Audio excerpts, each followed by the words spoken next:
우리 로마서 5장 12절부터 21절, 로마서 5장을 오늘 보려고 하거든요. 로마서 5장이 터진 웅덩이에서 회복, 이렇게 달았어요. 이제 한번 보겠어요. 터진 웅덩이에서 회복. 저 한번 따라해 봅시다. 터진 웅덩이에서 회복하자. 예, 그게 이제 오늘 5장에 이제 로마서 5장, 다음 주에는 6장 이렇게 이제 들어가는데, 로마서 5장을 아주 좋을 겁니다. 가만히 보면 로마서 한 장 한 장이 얼마나 우리를 하나님 회복시키시고 도와주시는지 모릅니다.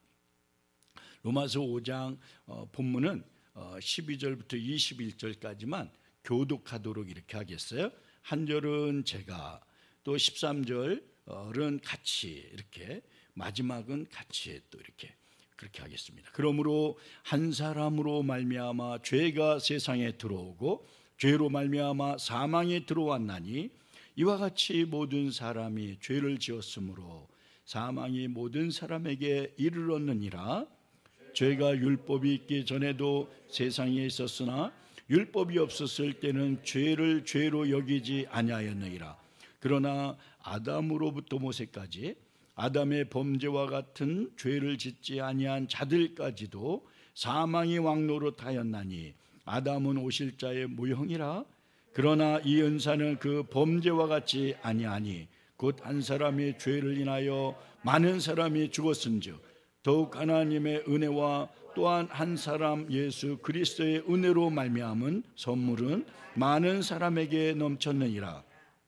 또 이 선물은 범죄한 한 사람으로 말미암은 것과 같지 아니하니, 심판은 한 사람으로 말미암아 정죄에 이르렀으나 은사는 많은 범죄로 말미암아 의롭다 하심에 이름이니라.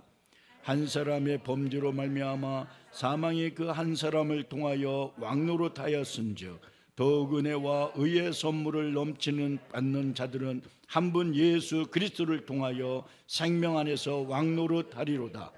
그런즉 한 범죄로 많은 사람이 정죄에 이른 것 같이 한 의로운 행위로 말미암아 많은 사람이 의롭다 하심을 받아 생명에 이르렀느니라.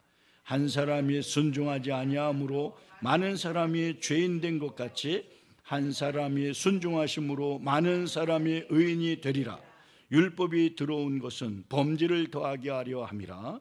그러나 죄가 더한 곳에 은혜가 더욱 넘쳤나니, 이는 죄가 사망 안에서 왕노릇한 것 같이 은혜도 또한 의로 말미암아 왕노릇하여 우리 주 예수 그리스도로 말미암아 영생에 이르게 하려 함이라.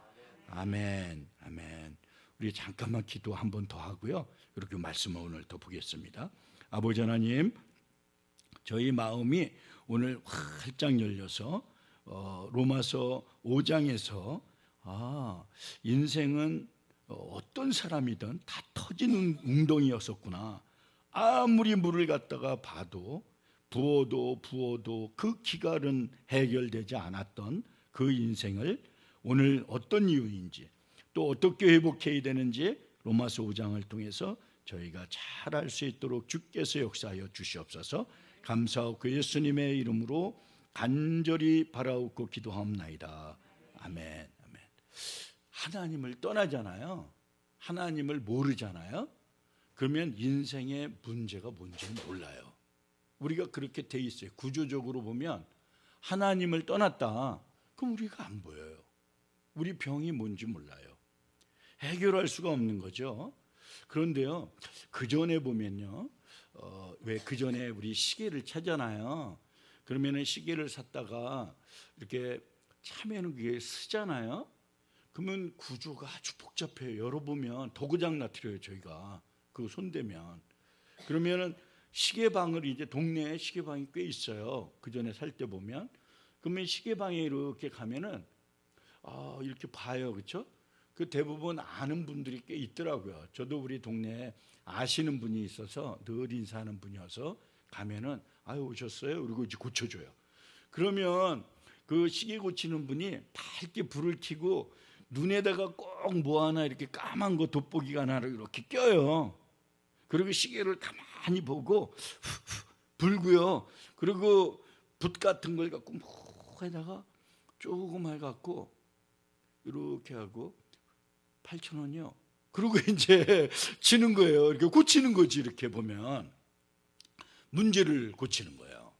저희도 이렇게 우리 인생을요, 가만히 보면 헐끗 안 보이다가 이렇게 돋보기 같은 걸 갖고 하는 데서 우리 인생을 딱 보면은 우리 인생이 보이는 거예요. 이렇게 어떻게 보이냐면 성경에서 얘기하기를 에레미야 2장 13절을 얘기한 거예요. 그게 인생에 대해서 아주 정확하게 진단하는 거거든요. 이렇게 진단을 하는데 에레미야 2장 13절을 제가 한번 읽어드려 볼게요. 에레미야 2장 13절. 내 백성이 두 가지 악을 행하였는데 곧 그들이 생수의 근원이 되신 나를 버린 것과 스스로 웅덩이를 판 것인데 그것은 그 물을 가두지 못할 터진 웅덩이들이니라. 그렇게 얘기했어요. 웅덩이를 계속 파보는 거예요. 인생이 가정에 기근이 생겨요.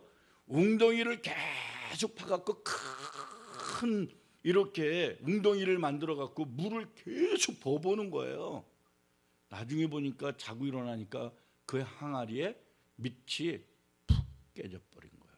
그렇게 얘기한 거예요. 자녀의 기갈이 생기고요, 그리고 건강에 기근이 생기고요, 인생의 마음에 기근이 생겨갖고 그냥 갈증으로 막 인생이 그렇게 되어진다고요. 그런데 여기에 가만히 보면 진단을 하는 거잖아요. 지금 에레미야 2장 13절은 결과를 보고 그 원인을 찾아보면 2장 11절에 그 원인을, 2장 13절에 대한 원인을 2장 11절에서 이야기하고 있어요. 이 에레미야 2장 11절 13절은요 로마서 5장을 해결하는 키와 같아요. 보면 그래서 에레미야 2장 11절에 보면 어느 나라가 그들의 신을 신 아닌 것과 바꾼 일이, 아예 신을 믿는 사람들도 그렇지는 않는다. 그러나 나의 백성은 그의 영광을, 하나님을 거짓 것으로, 무익한 것으로 바꿨기 때문에, 체인지했기 때문에 그렇다. 이렇게 얘기했어요. 이상한 말을 하는구나. 여러분이 조금 더 해결하자면, 옛날에 유럽 사람이 처음 아프리카에 들어가서 아프리카를 개발할 때 보면 원주민들이 다이아몬드를 갖고 있는 거라. 다이아몬드를 실제로 이제 갖고 있는, 값을 모르는 거라. 이 다이아몬드를 막 갖고 이 구슬치기 하듯이 하고 막 다이아몬드가 집집마다 있는 거야. 그런데 영국 사람들이 껌을 싣고 있는데 그거하고 바꾸자는 거야. 다이아몬드하고. 처음에요, 다이아몬드하고 껌하고 바꿔버린 거예요. 값어치를 모르니까. 그래서 이 껌은 단맛을 다 먹으면 금방 단맛이 빠지니까 버리잖아요. 우리 인생이요, 소중한 것을 갖다가 바꾸고요, 그리고 우리는 좋지 않은 단물을 막 먹다가 그냥 전부 상하게 만드는 거죠. 이런, 우리는 인생에 정말 소중한 인생을 갖다 버려버린 거예요. 그리고 마귀가 들어와 버린 거지. 이렇게. 자, 그러면 오늘 그것을 가짜를 갖다가 우리가 받아들여서 붙들고 주인인 것처럼 사는데, 그거를 터진 웅덩이다. 그래서 그 본래의 소중한 것을 회복하면 전부 회복할 수 있다는 거예요. 얼마나 소중한 말씀입니까 오늘. 로마서 5장은 이게 다시 원상복귀, 그리고 회복, 이런 것들을 터진 웅덩이에서 회복을 정확하게 진단하고 그리고 가르쳐주고 있습니다. 어떻게 해야지 되는지를. 오늘 로마서 5장 12절을 보면 로마서 5장 12절에 이렇게 얘기해요. 모든 사람이 죄를 졌다. 모든 사람이. 여러분, 모든 사람 안에 여러분이 포함되어 있습니까? 아닙니까? 포함되어 있어요. 모든 인간은 죄를 지었다. 이렇게 이야기하기 시작합니다. 이거는 이렇게 비유법인데 유대인을 통해서 지금 얘기하면서 우리 후대 믿을 사람, 그리고 믿는 사람에게 교훈을 이렇게 좀 주고 싶은 거예요, 사도 바울이. 근데 좋게 보면 이제 유대인에 대해서 이야기하는 거예요. 이 선민의식으로 꽉 차 있기 때문에 이야기한 건데 5장 12절에 그 얘기한 겁니다. 그러므로 한 사람으로 말미암아 죄가 세상에 들어오고 죄로 말미암아 사망이 들어왔다. 이와 같이 모든 사람이 죄를 지었다. 이렇게 이야기합니다. 인생이 터진 운동이라는 거예요. 우리 인생 자체가. 그래서요, 막 진단해 보니까 암 말기 환자예요. 말하자면 희망이 다 꺾였어요. 이거예요. 정확하게 보면, 야, 이거 참 신기한 걸 얘기하네. 사망이 들어와 갖고요, 사망으로 쳐다가는 거예요. 뭐 웅덩이를 크게 파든 아니든, 뭐 그 웅덩이가 막 굉장히 크든 좁든 조그맣든 그거 파다가 인생은 다 터져 갖고 밑으로 새고 그냥 헛되이 죽는 그러한 인생이라는 것을 오늘 이제 가르쳐 준 거죠. 야, 이게 가정에서도 자녀에서도 인생에 대해서도 이게 막 엄청난 사건이 터진 거죠. 자, 그런데 유대인들을 통해서 이제 접근에 들어가 보기 시작하는 거죠. 유대인은 선민의식이 꽉 차 있었어요. 이렇게 우리는 이방인들처럼 죄인이 아니야, 이렇게 얘기한 사람들이에요. 이 사람들은요, 가만히 보면 유대인들이지만 이런 유대인과 같은 그러한 의식을 갖고 있는, 또 바리새인과 같은 그러한 의식을 갖고 있는 사람들이 교회에 있다는 사실입니다. 그게 나일 수 있다는 거죠. 자신은 품위가 있어요. 품위, 교양이 있습니다. 경건하다고 스스로 믿고 있는 거죠. 품위 있고 교양이 있고 경건한 모습이 문제 있는 건 아니죠. 아름다운 거죠. 그런데 문제는 이 속에 분명하게 모든 부분이요, 다른 사람에게 포커스가 맞춰져 있는 거예요. 신앙은 나에게 포커스를 맞춰서 보아야 되는 건데, 유대인 자체가 선민의식을 띄워버리고 자기들을 스스로를 보고 자기들이 죄인이라고 하는 것을 알아야 되는 것인데, 그래야 신앙의 시발점이 계속 있고 인생을 풀어갈 수가 있는 건데 이거를 모르는 거예요. 한 가정에서도요, 부부가 살아도요, 사실은 죄라는 걸 본인 스스로고 상대방에게 집중하지 않고 나에게 집중하면 해결이 금방 보입니다. 아주 쉽게 풀려나가요. 그런데 여기에 보면 계속 남에게 우리는 초점을 맞춰서 탓하죠, 정죄하죠, 판단하죠. 이게 루틴 되어지는 생활이라 탓하고 정죄하고 판단하고, 탓하고 정죄하고 판단하고, 탓하고 정죄하고 이 판단하는 게 세 가지를 통해서 공격합니다. 마귀를 통해서 진짜 공격하고요, 세상을 통해서 공격하고요, 그 다음에 나 자신이 그렇게 공격해 들어와요. 가장 무서운 건 나 자신이에요. 사실은 그 속에 도사리고 있는 그 더러운 것들이요, 굉장히 강하게 나를 공격하는 거죠. 그걸 가려놓고요, 아주 품이 있는들, 교양 있는 척 한들, 아니면 경건하다고 그렇게 한들 무슨 소용이 있겠어요. 속에서 터져서 이 선고받은 건데. 그러면 이렇다고 한다면, 나 같은 죄인이 이걸 나한테 초점을 맞춰서요, 나 같은 죄인이 사람에게는 오늘 5장 12절에 모든 사람이 죄를 범하였다, 지었다, 죄인이다 이렇게 얘기했는데 무서운 죄성이 있구나, 나에게 있었구나. 이게 이 무서운 이 죄성, 이 죄의 본질, 이 죄가요, 아담이 선악과를 따먹을 때 그 DNA에 들어왔습니다. 이게 이 DNA가요, 사람이 선악과를 따먹을 때 이 죄성이 들어와 갖고요, 우리를 영원한 사망으로 끌고 갑니다. 영원한 사망으로. 그걸 얘기할 때 5장 12절을 이야기한 거예요. 그러므로 한 사람으로 말미암아 죄가 세상에 들어온 거야. 이렇게 내가 들어왔더니 나한테 죄로 말미암아 사망이 들어왔어요. 이렇게요. 이와 같이 모든 사람이 죄를 졌단 말이죠. 그래서 사망이 모든 사람에게 다 이르는 거예요. 이렇게 사망이. 야, 그런데요, 지금 죄가 세상에 들어오고 죄로 말미암아 사망이 들어왔는데, 이거가요, 가만히 이 구조는 이렇게 읽으면은 조금 더 쉽게 읽을 수 있는데 NIV 성경이 잘 번역해 놨어요. Therefore, 그러므로 just as sin, 단수를 썼어요. sin, sins 이렇게 쓰지 않았습니다. sin, 단수예요. 단수가 들어온 거예요. enter, 하나가 들어온 거예요. 하나, 단수. sin entered the world, 사람한테 들어왔다는 거. 이렇게 through one man, 한 사람을 통해서 이렇게 들어왔어요. And death through sin, 그 sin, 그 단수 sin 때문에 이게 이렇게 사망에 들어와 버린 거예요. sin이 단수예요. 이게 목사님, 그러면 이렇게 질문할 수가 있잖아요. 죄가 들어왔다고 하는데 죄가 단수라고 지금 분명히 말씀하셨어요. 그 말은 구체적으로 들어가면 죄의 세력이 들어온 겁니다. 그걸 얘기한 거예요. 죄의 세력. 죄의 세력이 들어와서 붙은 거예요. 인격이, 이게 죄의 세력이에요.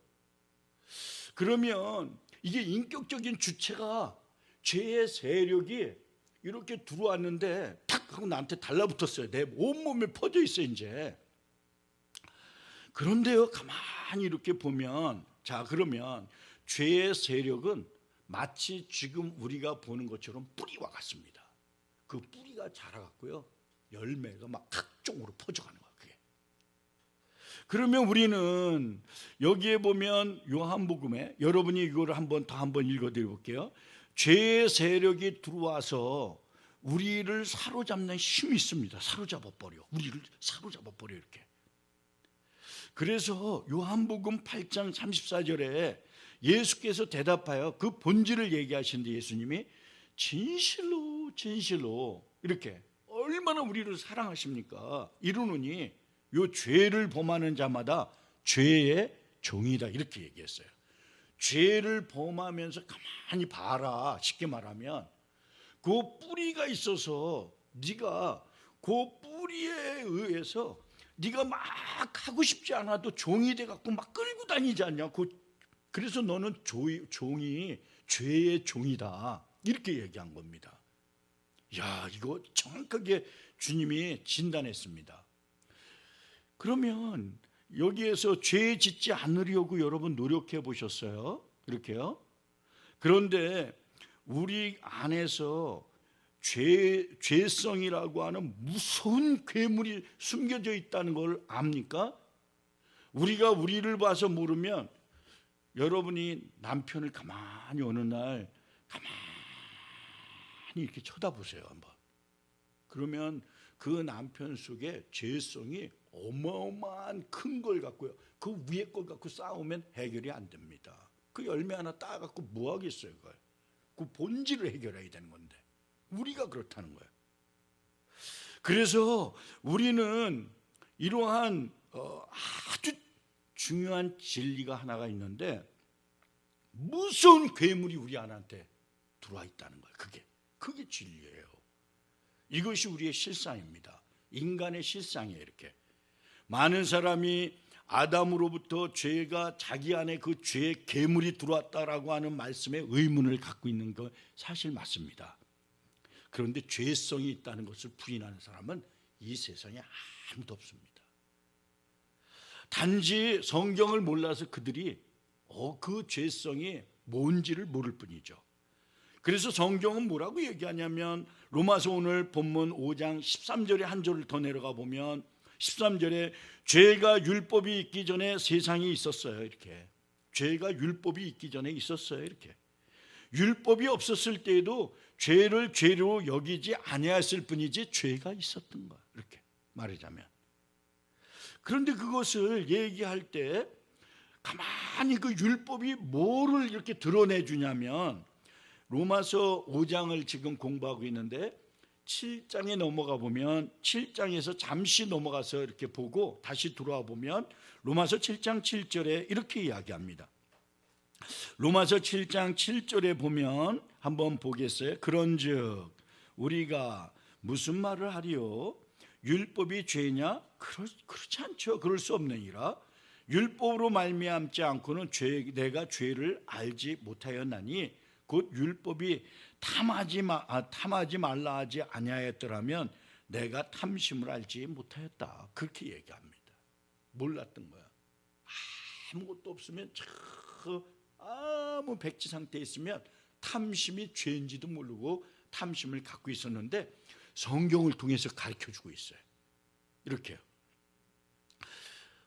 여러분 그렇다고 한다면 하나를 이렇게 끌고 탐심이라고 하는 것은 여러분에게 끌고 들어왔는데 우리 육신의 탐심이 얼마나 큰지 모릅니다. 사람들은요 그거 가려서 그렇죠. 여러분에게 가끔가다 여러분이 진짜 신앙을 믿을 만한 사람이 있다고 한다면 여러분의 지금 있는 상태를 얘기를 해보세요. 어떻게 진단해 주시는지, 얼마나 중요한 얘기를 하는지 모릅니다.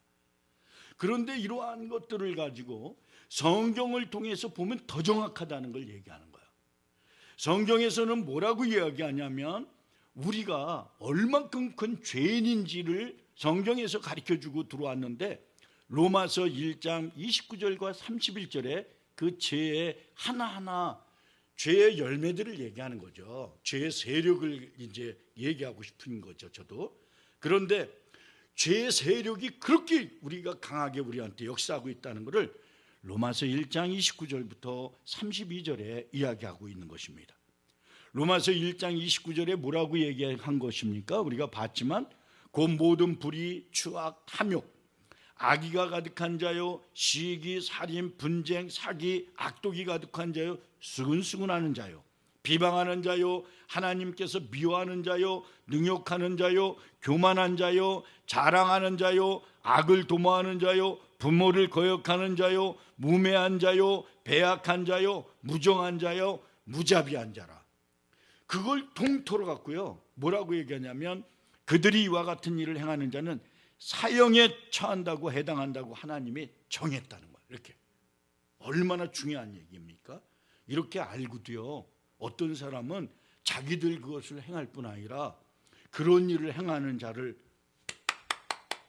참 오라 이렇게 이야기합니다. 말씀이 아니면 자신이 지옥 갈 자임을 몰랐다는 거예요. 말하자면 거기에 하나님의 정하다라고 하는 건 지옥 간다 그런 뜻입니다. 그러면 목사님 이렇게 우리가 이 부분을 가지고 이제 계속 들어와야 되는데 왜 그렇습니까? 죄가 주인이니까 그 결과에 죄의 주인이 다시 죄의 그 주인한테 가는 거예요. 그냥 죽음만. 우리 영혼이. 그게 지옥이에요 말하자면.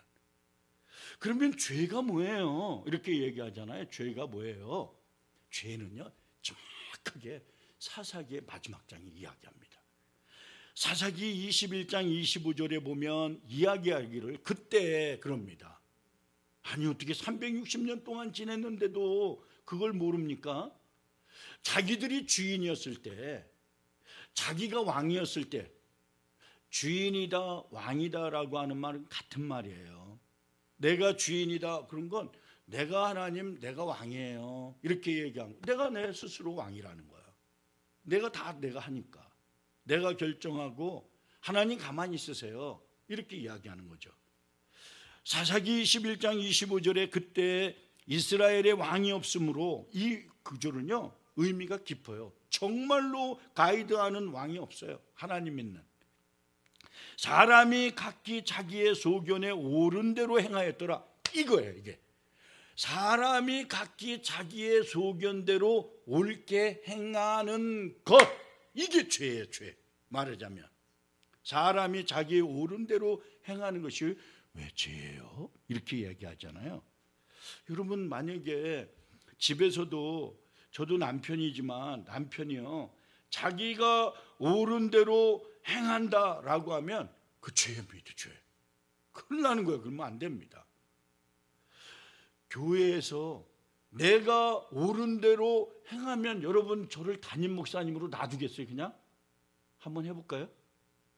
그거 안 해봐도 알잖아요. 그렇지 않아요? 그렇죠? 한번 생각해 보세요. 얼마나 중요한 말인가 이게. 여러분이 생각에 오른 대로, 만약에 생각이 오른 대로 회사에 가도 여러분이 사장이면 모르겠어요. 왕이면 모르겠습니다. 근데 오른 대로 막 회사 가갖고 하고 싶은 대로 해보세요. 일주일 남깁니까? 잘라버리는 거죠. 이거 중요한 거구나. 왜 그러냐면 주인이 자기이기 때문에 자기가 옳은 대로 행한다라고 하는 것은 주인이 나다 이런 뜻이에요. 그래서 그런 거예요. 나쁜 뜻이 아닌 것 같기도 한데 이건 주인이 왕이 나야 이렇게 얘기한 거거든요. 자, 그러면 이제 한번 봅시다. 교회가 있어요. 교회가. 우리 교회 너무 좋아요. 새벽에 기도하고 아침에 이렇게 나가면요, 우리 교회 너무 좋은 교회구나, 참 애썼구나, 우리 교인들 한 분 한 분이, 그런 생각이 오늘 아침에도 하더라고요. 그런데 이 점잖게 아주 경건하시고 또 점잖은 여기 사회 누가 계시다고 합시다. 그 반이 이렇게 들어와 갖고 여기에서, 아니 이 사람들아, 이거 내 걸세, 나가게 막 이러면 여기 교회 주인이 자기라는 거예요. 이 땅이 자기 게 아닌데 나가게 그러더니 막 몽둥이 갖고 와서 우리를 때려요. 그러면 여러분 맞고 가만히 있을까요? 경찰을 부르면 주인이 자기 게 아닌데 그러고 있으면 얼마나 이상한 일입니까? 생각해 보세요. 가정에서도요, 내가 주인이야 그러면 불편해요. 얼마나 불편한지 몰라요. 이게 큰 죄였구나. 내가 나의 주인이라고 생각할 때 그 죄의 뿌리가 있었다는 것을 그냥 드러내는 거구나. 이렇게요. 죄를 가지고 있는 사람을 죄가 가지고 있어요. 그러면 사람을 뭐라고 얘기해요? 죄인이라고 그래서 얘기하는 거예요. 사람이 죄인이구나. 이거는요, 안 보여요. 안 보여. 나는 제가 어릴 때부터 저희 어머니하고 교회를 저도 다녔어요. 내가 무슨 고등학교 다닐 때까지 큰일을 해야 무슨 큰일을 했겠어요. 그런데 딱 한 번 내가 한 적이 있어요. 제가 뭐를 했냐면, 머리 깎느냐고 돈을 50원 타다가 10원짜리 머리 깎고 40원을 쏜 걸 안에 있네. 내 기억이 없어요. 그거 외에는. 하여튼 장사를 한 거지 내가. 그거는. 그런데 가만히 생각해 보면, 이렇게 저렇게 생각해 보면 중요한 게 하나가 있는데, 제가 고등학교 3학년 2월 19일 79년 졸업할 때인데 2월 19일 날 예수님 영접했는데, 나는 예수님을 영접해 갖고 은혜로 내 눈이 완전히 탁 하고 열려지는데 내가 진짜 죄인이더라고요. 어마어마한 죄덩이더라고요. 머리끝부터 발끝까지 어떻게 죄인이라는 걸 나는 그때 알았어요. 얼마나 그게 해결이 되고 환희에 차는지.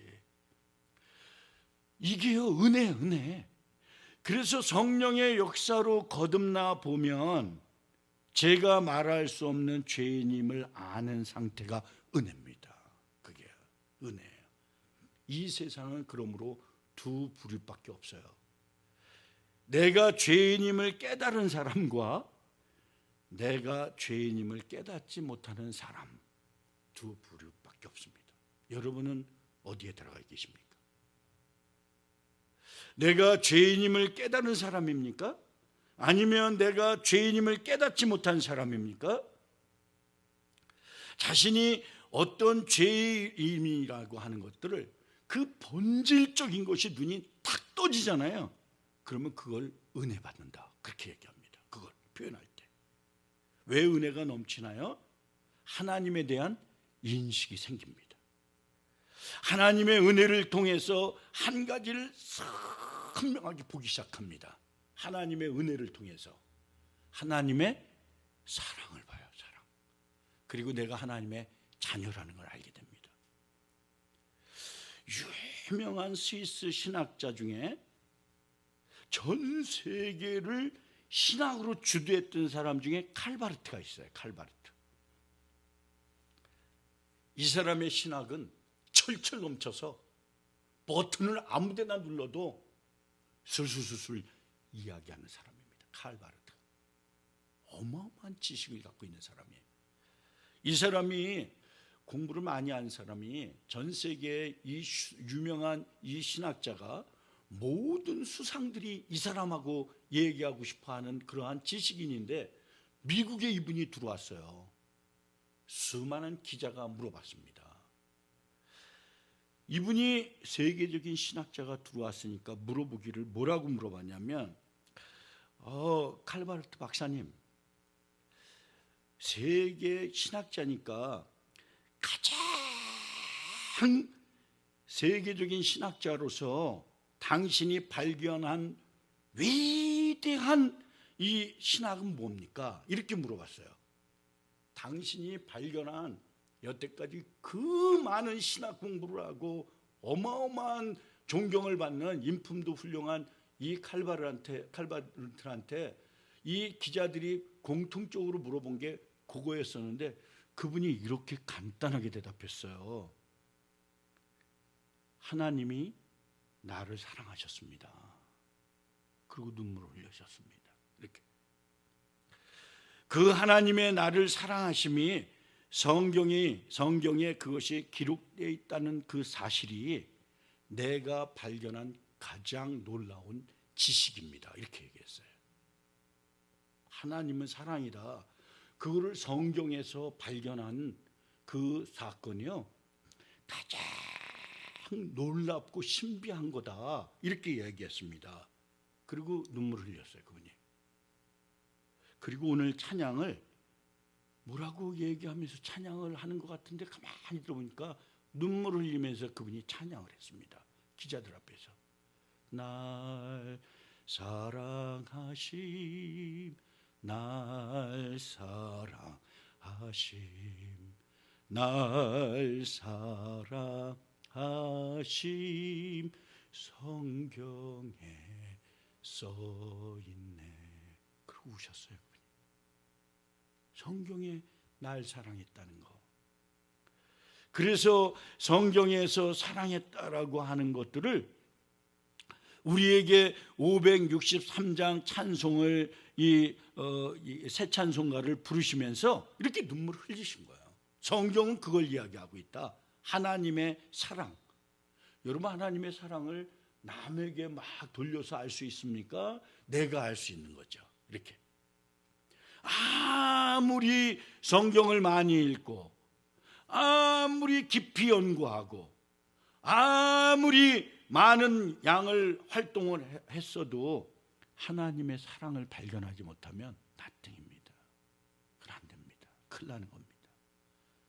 신약 성경, 구약 성경 39권과 27권 합해서 도합 66권에서 요약한다고 앞뒤를 요약해 보고 딱 정의를 한다면 하나님의 사랑입니다. 하나님이 사랑이에요. 하나님의 사랑은요, 최고의 선물로 우리에게 이렇게 주신 것이요, 당신의 외아들 독자를 주신 예수 그리스도 십자가입니다. 이게 얼마나 대단한 사건입니까? 그래서 로마서 8장에 가면 그걸 얘기하고 또 다시 들어오게 되는데, 로마서 8장 15절에 이야기하기를 너희는 이제는 다시 무서워하는 종의 영을 받지 아니해. 이제는 안 받는다. 앞으로 양자의 영을 받았다는 거야. 이제 그래서 진짜 입적됐다는 거야. 이제 이렇게 우리가 아빠 아버지로 부르짖느니라. 여러분 한번 생각해 봐요. 부르짖어요.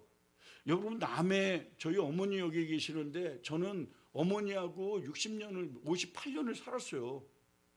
그러면 어머니 그렇게 불러요. 근데 남의 어머니한테 저기 계시는데 어머니 그러니까 못 부르는 거야. 그렇게 크라이아웃 하지 못해요. 그냥 웃기면서 어머니 뭐 이러기는 할 수 있을지 모르겠지만 어머니라고 이렇게 부르짖질 못해요. 근데 아버지라고 이렇게 아빠 오늘 저희 큰아이가 제 방에 지금 와 있으니까 들어와 갖고 손을 쏙 집으면서 그러더라고요. 나는 아빠 너무 좋아해요. 그렇게 얘기하는 게 가까운 사이에서 이야기하는 거예요. 이게 얼마나 대단한 건지 몰라요. 내가 아빠 이거를 여러분에게 한번 설명하면요, 이게 다 이 속에 있어요. 이거 너무 대단한 거를 우리는 그냥 흘끗 읽으면 잘 모르는 것 같은데, 이렇게 돼 있는 구조가, 아빠 이런 것 속에서 한번 조금 안 맞아도 여러분에게 이게 지금 예증으로 이 얘기를 한번 해볼게요. 이 마피아가 있잖아요. 그렇죠? 언터처블 뭐 이런 게 있었어요. 옛날에 뭐 볼 때 보면 마피아가요, 이 이태리의 시실리 골짜기에서, 시실리 섬이죠. 시실리 섬이 섬이잖아요. 이 시실리 섬을요 아주 많이 공격했답니다. 본토에서도 공격하고 막 외국에서 이태리 공격하기 위해서 공격하고 막 그렇게 했대요. 그래서 시실리 섬 사람들이 견디다가 못해갖고 비밀 결사대를 조직했대요. 원래가 시작이 그랬대네. 비밀 결사대로 이렇게 조직했음에도 불구하고 어떤 가정에 딸을 데려다가 이 본토의 어떤 사람이 아주 나쁜 짓을 한 거예요. 그러니까 그 딸이 너무 어려움 가운데 죽은 거예요. 그렇게 어려움을 겪고. 그 엄마가 내 딸아 그러면서 우는 거야. 이렇게 동네에 이렇게 걸어다니면서 이렇게 막 실성하듯이. 그 부모 마음이 그렇게 간절한 거 아니에요. 내 딸아 하는 게 내 마 딸아 피아예요. 내 딸아. 좋은 말이더라고. 원래가 마 피아, 내 딸아. 화가 난 시실리 사람들이 규합을 해갖고 그 사람을 잡아갖고요 벌을 줬습니다. 그런데 그 위에 그런 상황이 벌어졌는데 시간이 지나갔고요 현대화 되어졌는데 그걸 갱단들이 잘못 오역을 했어요. 그 시실리 골짜기에 있는, 시실리의 이 섬에 있는 아주 강한 어떤 사람이 도무지 이걸 헤어나오질 못하니까 이 패밀리를 만들어 갖고 마피아를 조직해 버렸습니다. 그래가지고 그 수준을 밟았어요. 거꾸로. 이 사람들이요, 이 코렐오네라고 하는 패밀리인데, 이 패밀리가요 뉴욕으로 시카고로 들어왔습니다. 베이리치라고 하는, 그리고 벤슨 허드스라고 하는 뉴욕으로 들어왔어요. 그 사람이 보니까 이 베이리치가 그 사람들의 본부였었는데, 자 거기에서요 이제 한번 가만히 생각해 보세요. 거기에서 이 코렐오네라고 하는 그 마피아 두목 가족입니다. 가족이에요. 가족이. 그런데 어떤 건달이 이렇게 지나가다가 어떤 여자 학생이 있어갖고 잡아갖고 한 대 팼습니다. 팼어요. 근데 얻어맞으면서 이 아이가 얘기하기를 우리 아빠가 누군지 아세요? 그랬어요. 누구야? 그랬는데 우리 아빠가 코렐로네예요. 코렐로네. 실제로 있었던 일이에요. 그러니까 그 깡패 조직의 두목까지 와갖고 그 아이한테 찾아갔고요. 다 무릎 꿇고 한 번만 봐달라고 그랬어요. 한 번만 봐달라고. 왜요? 아버지한테 얘기하면 줄줄 초상 납니다. 거기. 그렇게 가족이 무서운 거예요. 자, 이거를 우리 예수 믿는 사람한테 가져와 보겠어요. 이제 예수 믿는 사람한테 적용해 보겠습니다. 하나님이 우리 아버지야. 여러분이 믿는 하나님은 깡패 두목보다 못하십니까? 나십니까? 아유, 목사님 어떻게 흉측하게 깡패 두목에게 비교를 합니까? 마피아 두목에게 어떻게 비교를 해요? 여러분이 비교하게 합니다. 가만히 보면, 가만히 생각해 보세요. 너 누구야? 그러면요 우리는 뭐라고 대답합니까? 만왕의 하나님, 우주를 만드신 전지전능한 그 하나님이 내 아버지시오, 이렇게 대답하는 거랑 똑같은 거예요. 그렇게 제가 좀 험악하게 비교해서 너무 이게 막 고민스러웠는데, 쉽게 우리식으로 비교하자면 그런 겁니다. 그런데요, 누가 공격하냐? 그 깡패 같은 게, 이렇게 우리 건달 같은 게 공격하는 게 있어요, 우리한테. 그게 로마서 8장 35절과 38절에 있습니다. 그게 다 건달다 같은 놈들이 얘기했다. 로마서 8장 35절에 보면 누가 우리를 그리스도의 사랑에서, 아버지 그러는 데서 끊을 수 있겠느냐? 환난이냐? 곤고냐? 박해냐? 기근이냐? 적신이냐? 위험이냐? 칼이냐? 내가 확신하는데 생명이나 사망이나 생명이나 천사들이나 권세자들이나 현재인이나 장래인이나 능력이 절대로 우리 하나님에게 끊을 수 없습니다. 믿습니까? 야, 이게 중요한 거구나.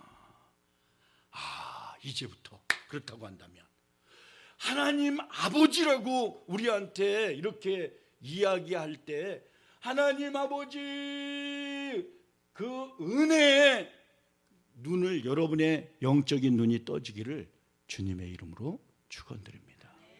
그걸 로마서 5장에 하나를 얘기해요. 또 하나는 감격으로, 이제는 영적인 눈을 떠라. 그 다음에 두 번째는 감격하면서 살라. 이렇게 이야기합니다. 모든 그리스도인들이 하나님의 자녀가 됐다고 고백은 하는데, 문제는 감격이 다 사라졌어요. 여러분 얼굴을 쳐다보면 내 감격도 문제가 생길 것 같은, 이런, 어떤 경우는 목사님들도 감격이 사라져갖고 성도들이 불안해하는, 아이고 우리 목사님 감격이 사라지네, 막 이렇게. 집에 들어가면 예수 믿는 그러한 사람이요, 감격이 사라져갖고 그냥 무뎌지게 그냥 이 아주 일부 직전까지 가 있는 상태로, 이렇게 하나님도 안 믿어지고 하나님의 사랑을 더 안 믿어졌는데, 여러분 한번 생각해 보세요. 그런 사람이 하나님의 자녀가 됐다는 감격은 없겠죠? 그렇죠? 그게 굉장히 중요한 말 아닙니까?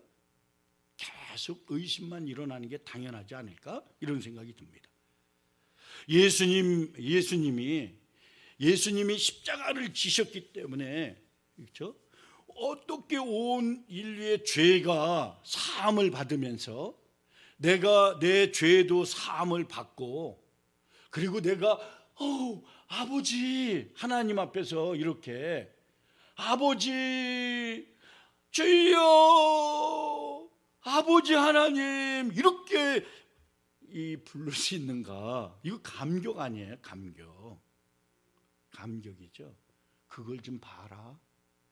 그 모형을 봐. 이렇게 아담은 예수 그리스도의 모형이었어요. 모형. 가르쳐주기 위한 이거 중요한 거야, 막 이렇게 가르쳐주는 샘플이야. 샘플의 모형. 아주 샘플이라고 하는 게 더 낫겠어요. 이렇게요. 로마서 5장 14절에 그걸 얘기한 거예요. 그러나 아담으로부터 모세까지 아담의 범죄와 같은 죄를 짓지 아니하는 자들까지도 사망이 왕노릇했어요. 그렇게요. 원래 사망이 왕노릇했어요. 아담은 오실자의 뭐라 그래요? 모형이라, 모형이에요. 여기 있구나. 아담을 통해서 인류에게 죄가 들어온 것처럼 이게 모형으로 이제 보여주는 건데, 이제는 예수 그리스도를 통해서 온 인류에게 뭐예요? 생명이 들어온 겁니다. 얼마나 중요해요. 예수님 믿는 게 얼마나 중요해요. 이렇게 사도 바울은 오늘 로마서 5장 15절과 19절에 아주 중요한 감동이 되는 세 가지를 선포합니다. 이렇게 5장 17절에 보면 한 사람이 한 사람의 죄로 말미암아 사망이 그 한 사람을 통하여 왕노릇하였은즉 더욱 은혜와 의의 선물을 넘치게 받은 자들은 한 분 예수 그리스도를 통하여 생명 아담의 범죄로 죽음이 이렇게 왔는데 예수 그리스도 때문에 생명이 들어왔다. 그거 선포하고 있어요. 생명이 들어왔다. 이렇게. 아담을 통해서 유죄 판결이 내려졌어요. 너 유죄야. 이렇게. 그런데 예수 그리스도로 말미암아 무죄가 선포되어졌어요. 이렇게. 하나는 생명이 들어오고 또 하나는 뭐냐면 무죄로 끝내버리는 거예요. 이렇게요. 로마서 5장 16절에 또 이 선물인데 이게 범죄한 한 사람으로 말미암은 것과 같지 아니하니 심판은 한 사람으로 말미암아 정죄에 이르렀어요. 이렇게 말하자면 유죄가 되어졌어요. 이렇게 심판이 내려졌는데 예수 그리스도로 말미암아 은사는 많은 범죄로 말미암아 의롭다 하시면 이름이니라 무죄 선고가 내려졌다 이런 뜻이에요. 유죄 선고가 내려졌다, 무죄 선고가 내려졌다. 아담을 통해서 유죄 판결이 예수 그리스도를 통해서 무죄가 되어졌다 이거예요. 그러니 얼마나 대단한 겁니까? 사실 우리는 아담의 불순종으로 말미암아 모든 사람이 죄인이 된 것처럼 예수 그리스도의 순종으로 말미암아 모든 사람이 의인으로 판정받았다는 거예요. 로마서 5장 19절에 그 얘기예요. 한 사람이 순종하지 아니함으로 많은 사람이 죄인 된 것 같이 예수 그리스도 한 사람이 순종하심으로 많은 사람이 의인이 되어졌다. 그 속에 내가 들어가 있다. 그래서 하나님께서는 생명을 주셨다, 무죄다, 의인이다 이 세 가지를요 우리한테 선물로 주신 거예요. 이렇게. 그게 감격이라는 거예요. 내가 생명이 있네, 무죄로 선고받았구나, 이게 내가 의인이구나 이렇게요. 이 사실을 모르면 이 존 파이퍼가 있어요. 존 파이퍼 목사님. 제 친구 중에 이소영이라고 하는 그 친구는 존 파이퍼 목사님이 예수님 다음으로 좋아하는 분이에요. 하여튼. 그래서 늘 나한테 존 파이퍼 목사님 설교를 보내줘요. 이렇게 이메일로 항상. 그리고 꼭 잭카페에서 뭐 들었냐고 얘기하고. 그런데 그 목사님이 얘기하신 거예요. 많은 사람이 초등학교 수준밖에 안 되는데 초등학교 지식을 갖고 있고 대학원 수준의 죄와 싸운대요. 이렇게 많은 사람이. 제가 볼 때도 우리 교인들도 몇 분을 빼고는 그렇게 되는 것 같아요. 모르는 것 같아요. 그걸 자기가 이 죄가 대학원 수준급으로 내리치고 있는데 그걸 자기를 인식을 못 해내는 거야. 그걸 나는 보는데 나 사실 이것이 많은 그리스도의 실상이라는 거예요. 그 얘기하는 거예요. 왜냐하면요 그 감동이라고 하는 게 그렇게 강력한 거예요. 여러분이 그러잖아요. 저는 뭐 그것이 얼마만큼 사실인지 모르겠어요. 그런데 뭐 어떤 거를 보면 와 이러면요 막 엔돌핀이 사람한테 막 생긴다 그러잖아요. 근데 하나님 앞에서 그냥 뭐 감동이 돼갖고 그냥 아침마다 막 감동이 되고 그러잖아요. 그 감동, 하나님 앞에서 감동해서 눈물 이렇게 한번 쭉 흘리고 은혜 받았어요. 감동이 되잖아요. 그러면은 좋은 환경을 보고 와 하는 거예요. 10배보다도 더 강하대요 그게. 그러니까 다 이기는 거예요. 그 감격이 대학원 뭐 박사 몇 개 갖고 와도요 막 이겨내는 힘이 있는 겁니다. 그 죄와 싸우는 거죠. 싸우는 능력이 있는 거죠. 그 감동으로 이기는 거거든요 사실. 하나님의 눈을 뜬 사람이, 영적인 눈을 뜬 사람들이 수없이 초등학교 수준으로만 살고 있다는 것을 얘기한 거죠. 이렇게 얘기하는 경우가 있더라고요. 존 파이퍼 목사님이 그러더라고요. 아니 어떤 유명한 설교자나 목사님, 신학 박사들 중에서 교육 그렇게 받은 사람이 파렴치한 죄를 범하고 그런 사람 많지 않아요. 이렇게 얘기하니까 그 목사님이 그랬더만요. 더 많을지 모릅니다. 그런데 그들이 하나님의 감동을 잃어버렸습니다. 이렇게 아주 그냥 강하게 얘기하시더만. 하나님께서는 지식으로만 알잖아요. 지식으로 아는 거, 지식. 우리가 많이 우리 과거에 그랬다는 것 같은 거, 아니면 지식으로 아는 건요, 마귀도 그 정도 지식은 갖고 있습니다. 금방 넘어가요. 우리의 신앙에 굉장히 두 가지 중요한 게 하나 있구나. 이거를 하나님이 끊임없이 이 로마서 5장에서 주장하고 계시는 거구나. 로마서 5장에서 막 감정을 그냥 막 하나님이 우리한테 주시고자 싶었던 것들이 5장 17절의 내용이에요.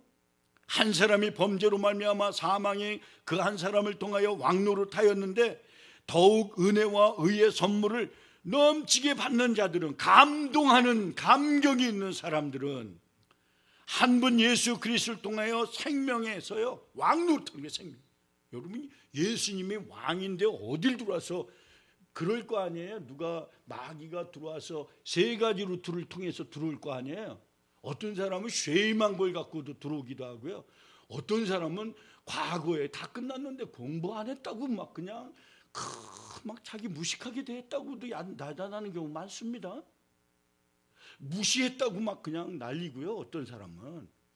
그런데 공격하는 루트가 마귀를 통해서 공격하든 아니면 세상을 통해서 공격하든 내 육신적인 걸 통해서 공격하는 루트 세 개가 들어와 갖고 날 신방하고 있어. 지금 너 이렇게 하고, 근데 내가 주인이잖아요.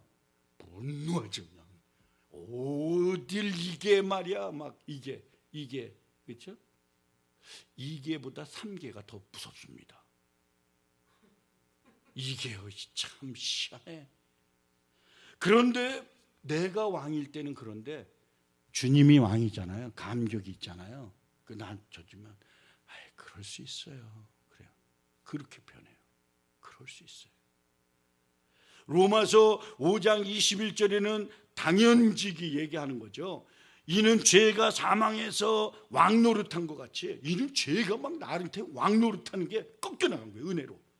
또한 의로 말미암아 왕노릇하여, 이제는 의가 왕노릇하니까 우리 주 예수 그리스도로 말미암아 뭐예요? 영생이 막 거기서 생명이 일어나도록. 할렐루야. 그렇게 되기를 주님의 이름으로 축원드립니다. 그러니까 시험 방황 같은 건요 없어지게 돼 있어요. 그건 내가 주인일 때 오는 거예요. 저는 이러한 것들을 여러분에게 말씀드리면서 한 가지 한번 여러분에게 한번 이 부분을, 감격에 대해서 한번 이야기하고 이거 지금 정리해 보려고 합니다. 한순간에, 어떤 한순간에 내가 몰랐었어요. 이런 경우가 있어요. 내가 막 굉장히 어려움을 겪다가 예를 들면 뉴욕 이 전철에서 실제로 있었다 그러잖아요. 그냥 아침에 그냥 막 조용히 가는 뉴욕 전철에 사람이 많이 타갖고 그냥 출퇴근하는 그 전철에 그냥 아이 하나가 막 떠들기 시작한 거예요. 얼마나 불편해요. 너무 떠드니까 아버지가 일어나갖고 그렇게 얘기했어요. 여러분 미안합니다. 이 아이가 4살인데 오늘 얘 엄마를 산에다 묻고 지금 오는 길입니다. 그러니 용서해 주십시오. 이렇게 어떤 한순간이 조용해지면서 그 아이가 마음대로 뛰어도 모든 사람이 다 용납해 주는 그런 사건이 있을 수 있지 않습니까? 그게 감격이 될 때, 그 감동이 될 때 그런 일이 일어나지 않습니까? 저는 이것을 보다가 우리 삶에 가장 중요한 게 십자가가 나침판입니다. 십자가가 강력하게 들어와서 나한테 감동시키잖아요. 감동시키면 너무나도 이 신앙이요 막 이 부흥이 일어나는 거죠. 가정의 부흥. 자녀들도요 그렇게 키워야 됩니다. 가정이 그렇게 이끌어가야 됩니다. 저는 이 한 가지만 여러분에게 얘기해 볼게요. 1973년에요 이승복이라고 하는 아이가 하나가 미국으로 초등학교 때 이민 왔습니다. 이승복이에요, 이 아이 이름이. 1983년에 체조 선수를 미국에서 가장 잘하는 아이로 뽑혔습니다. 세계적인 체조 선수가 될 수 있는 꿈이 딱 그에게 있었어요. 이제 국가대표 발탁을 하는데 얘가 540도 회전하는 게 있대요. 360도를 더 도는 거죠. 그걸 회전하다가 떨어지면서 목을 쳤어요, 얘 아이가. 그래서 목의 인대가 다 나가고 그러는데, 그리고 쓰러졌어요. 완전히 쓰러졌어요. 쓰러져서 병원에 이전해갖고 이 사람 막 하는데 가갖고, 근데 얘 얼굴이 하나가 변한간에 변하는 거예요, 이게 아이가. 이렇게. 그런데 이상하게 막 이렇게 기적이 어떤 죽을 뻔한 아이가 다시 태어나기 시작하는데, 이 아이를 막 데려갔던 그 부모님 다 보고 있는 거죠. 보면 이 변화가, 희한한 변화가 일어났어요. 근데 그 변화의 기점이 이승복 그분이 얘기하기를 간증하는데 이렇게 얘기하더라고요. 자기가 넘어져서 죽는데 자기에게 할 일이 있다고, 내가 너 할 일이 있어. 그래서 이렇게 손을 쭉 이렇게 잡아서 이렇게 나를 데리고 이렇게 나오는 그 분이, 당신 이름이 뭐예요? 그랬더니 God, G-O-D, God, 하나님이야. 그러시더래, 이 아이에게. 그리고 얘가 그리고 일어났어요. 결국은 일어났고, 자기는 들어보지도 못했던 건데 얘기를 해보니까 너 교회 가봐야 되겠구나. 그래서 교회로 온 거예요, 이 아이가. 그래서요, 휠체어 타고 뭐 어떻게 하다가 일어났어요. 결국은 이 아이가 일어나서 이제 꺾여버렸잖아요. 인생이 다 완전히 한순간에 전부 없어졌잖아요. 자기 인생에 꿈이 사라졌잖아요. 근데 하나님 앞에서 희망을 보기 시작했어요. 십자가가 보인 거예요. 십자가가 계속해서 이 아이를 끌고 가는 거예요. 감격이 있는, 감동이 된 거죠. 인생이 방향을 바꿨습니다. 이 아이가 공부해서요, 공부를 많이 안 하는 아이인데 공부를 해갖고 어떻게 해갖고 뉴욕 대학을 갔습니다. 보니까. 그리고 콜롬비아 대학원을 가고요, 이 아이가. 그리고 다트머스 의대를 들어갔어요, 이 아이가. 이렇게 순서를 보니까 불가능한 게 일어났어요, 이 아이가. 그리고 의학대학을 이제 다트머스 좋은 의대잖아요. 여기를 졸업하고 인턴 과정을 존스 홉킨스에서 하면서, 그리고 존스 홉킨스에서 교수로 내정돼서 일을 하는 분이에요. 보니까 이분이 그렇게 얘기했더라고요. 뭐라고 얘기하냐면, 내 말을 드십시오. 나는 의사이고 보니까 자기가 죽었더래. 그런데 분명히 너 할 일이 있다고 이렇게 밀어제끼더래요. 자기가 그때 아는 게, 교회에서 딱 서보니까, 교회에서 이분을 초대해갖고 많은 교회에서 막 미국 교회에서 한국 교회에서 초빙을 해갖고 교회에서 단에 딱 올라오니까 전부 대부분의 사람이 죽음에서 예수님의 손으로 이렇게 밀어갖고 너 할 일 있어, 그런 사람들이래. 자기가 용안이 열려갖고 보니까 너무너무 소중한 사람들이래, 보니까. 그런데 하나, 감격을 다 잃어버렸더래요. 감격을. 이걸 어떻게 하나. 이분이요, 그렇게 얘기를 했더만 울면서 감격을 회복해야 돼요. 저는요, 내 꿈이 의사가 아니라니까요. 나는 하나님이 그냥 가이드했을 뿐이에요. 이거는요, 내 꿈은 사실은 내 꿈은, 내 인생의 꿈은 체조 선수였어요. 그런데 어느 날 디모데전서 1장 1절에 우리 주 하나님과 우리의 소망이신 그리스도, 우리의 소망이신 그리스도, 십자가를 쳐다보니까요, 소망 그리스도, 그 예수님께서 나를 소망이라고 하는 그 소망의 그 골짜기로 계속해서 그 축복으로 인도해 나가더래요. 소망. 자기가 감격에 젖어보니까 자기 인생이 다 회복되더래요. 오늘 로마서는요, 2가지 5장은 얘기하는 겁니다. 하나는 영적인 눈을 떠라. 그래서 너가 죄인임을 알고 정말 다른 사람에게 앞으로는 절대로 블레임하지 마라. 그리고 네 소망은 다른 데 있는 게 아니라 십자가에 있다. 십자가. 그 소망을 발견하는 것은 정말로 우리 인생 가운데 이 복음에 대한 감격을 회복하는 거다. 이 두 가지가 저와 여러분에게 다 회복되는 축복이 있기를 주님의 이름으로 축원드립니다. 아멘. 기도하겠습니다. 우리 구주 하나님이십니다. 아멘. 하나님이 우리 구주시구나. 그리고 우리의 소망이 예수님이십니다. 할렐루야. 우리의 소망이 예수님이구나. 어떤 다른 거가 소망이 있는 게 아니라 내 소망은 막 쫓아가고 달려가서 잡고 막 사납게 막 달려가는 게 아니라 예수님에게 있는 것입니다. 저는 오늘 이것을 보고 허드슨 테일러 선교사님이 탈진을 했을 때 이 부분을 깨닫고 요한복음 5장 15장 5절에 예수님이 포도나무여 나는 가지에 불과하구나. 그래서 이분은요 3가지의 막 인생을 다 내려놓고 자기를 내려놓고 3가지에 집중했답니다.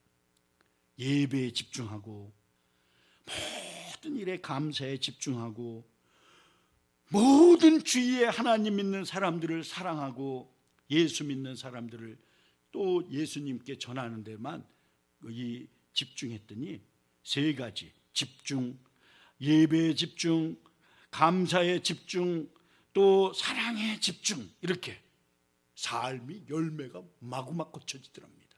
거기에 소망이 열려지는 거죠. 왜냐하면 십자가의 감격이 예수님 붙들 때 회복되기 때문에 그렇습니다.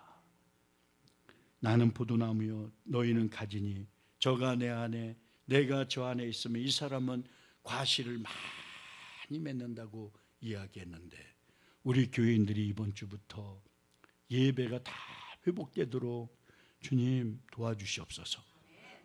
그리고 하나님 우리가 감사가 전체 이 어려움 가운데 나에게 생명을 아직 주셨구나.